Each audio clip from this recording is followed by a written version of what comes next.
اہم اور امتیازی موضوع پر منعقد آج کے اس محفل کے میر محفل جناب سید شمیل انور صاحب، رئیس کے تشریف فرما حضرت ماسٹر بختیار ہاشمی صاحب، ناظم ملت جناب پرویز عالم صاحب، سابق پی ایم، یہاں پہ تشریف فرما میرے عزیز اور ہمدم رفیق بھائی تبریز صاحب، عزیزی امتیاز انیس بابو، میرے بہت ہی محسن اور مربی جناب پروفیسر عبدالرقیب صاحب، عزیزی حافظ جسیم صاحب، ڈاکٹر علاء الدین صاحب، اس محفل کے بڑے خوبصورت ناظم جناب مولانا نیاز صاحب، یہاں پر موجود بزرگوں، عزیزوں، میرے مسلم اور غیر مسلم بھائیوں اور ملت کی بیٹیوں، میں بڑا ممنون و مشکور ہوں اپنے رفیق اور ہمدم جناب بھائی ارشد انور علیف صاحب کا اور بھائی عبدالغفور طوفانی صاحب کا، جنہوں نے ذرا نوازی کا ثبوت دے کر مجھے آپ سے روبرو ہونے اور آپ سے ملنے کا موقع عنایت کیا۔ اللہ رب العزت سے دعا ہے کہ ان مخلصین نے ایک اہم موضوع پر اپنے نسل کو بچانے کے لیے جس فکر مندی کا ثبوت دیا ہے، اللہ ان کے خلوص کو قبول فرمائے اور نئی نسلوں کو، اور بلکہ معاف کیجیے گا مجھ کو، بوڑھی نسلوں کو بھی اس لعنت سے بچنے کی توفیق عطا فرمائے۔ اس وقت ہم نے اپنے بچوں کو مخاطب کیا ہے اور فکر مند ہم اپنے بچوں کے تعلق سے ہیں۔ قرآن نے جہاں اپنے آپ اور اپنے آپ اہل و عیال کو آگ سے بچانے کی ہدایت کی ہے، وہی قرآن نے تلقین یہ بھی کی ہے، لما تقولون ما لا تفعلون، تم ایسی بات کہتے کیوں ہو جو کرتے ہو؟ اللہ کو یہ بات پسند نہیں کہ وہ بات کہی جائے جو کری نہ جائے۔ یقیناً ہے کہ اسلام میں حلال و حرام، حرام کی فہرست حلال تو اللہ کی بہت ساری نعمتیں ہیں، اور امت اور ہم میں ایک فرق ہے کہ اللہ تبارک و تعالیٰ پیشوا امتوں کے لیے حلال کی فہرست نازل کیا اور باقی چیزوں سے منع ہی، لیکن ہمارے لیے حرام کی مختصر فہرست دی اور حلال چیزوں کی بہت بڑی تعداد ہمیں استعمال کرنا۔ ہم نے جانا ہے کہ سور حرام ہے، ہم نے جانا ہے کہ مردار حرام ہے، اور ام الخبائث تمام تر خباثتوں کی ماں شراب حرام۔ یقیناً ہے کہ ان حرمتوں سے بچنے کی ہم رات کوشش کرتے ہیں، لیکن ضمنی طور پر جو حرام کی دوسری شکلیں ہیں، منشیات کی دوسری شکلیں ہیں، جو ڈرگ ایڈکشن ہے، اس میں بہت ساری چیزیں آج جدید دنیا میں شامل ہو گئی۔ کھانسی اور بلغم کی وہ دوا جو کوریکس کے نام پر آپ پیتے تھے، آج وہ نشے کے نام پر استعمال کیا جاتا ہے۔ بھانگ کی جڑی بوٹیاں جہاں کوئی منحوس مدروس استعمال کرتا تھا، اور آج بڑے مہذب سماج میں افیون استعمال کیا جاتا ہے۔ نئے نئے اصطلاحات آ رہے ہیں، بچے ہمارے میرا جونا استعمال کر رہے ہیں۔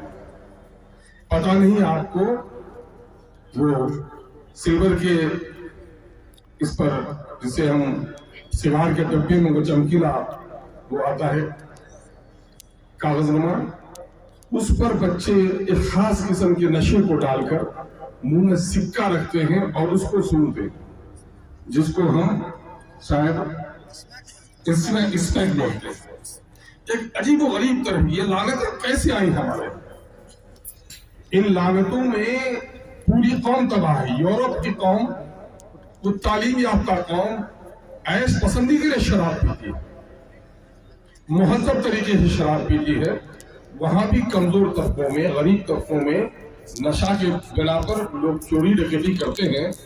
یہ بلائیں بہرحال ہمارے ہاں تو نہیں تھی۔ کبھی کبھی مجھے معاف کیجیے، گاؤں کی تصویر آپ کے سامنے ملی ہے۔ ایک چھوٹا سا جراثیم گاؤں میں، وہ لوگوں کو کبھی صحیح طور پر آپ نے بستر کو نہیں سکھایا، سرسری کے لیے کہا جاتا تھا کہ 3